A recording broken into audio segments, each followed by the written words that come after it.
உங்கள் அனைவருக்கும் வணக்கம்.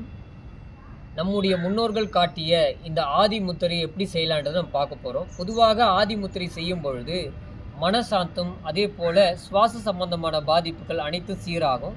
இந்த ஆதி முத்திரை எப்படி செய்யலான்றதை பார்க்கலாம். பொதுவாக நம்முடைய கைவிரல்கள் இப்படி அனைத்தையும் நீட்டிக்கொள்ள வேண்டும். நம்முடைய கட்டை விரல் தான் பார்த்தீங்கன்னா அக்னி சக்தியை சேர்ந்தது.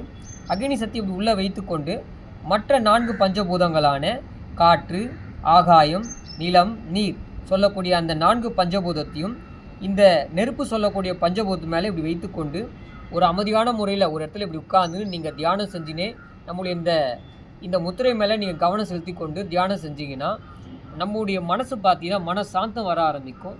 இந்த பயிற்சியை நீங்கள் தொடர்ந்து செய்யும் பொழுது ஜீரணமின்மை பாதிப்பு, அதே போல் சுவாச சம்பந்தமான பாதிப்புகள், அது மட்டும் இல்லாமல் நல்ல கான்சன்ட்ரேஷன் பவர் உண்டாகும். டைஜஷனும் நல்லா இம்ப்ரூவ் ஆகும்.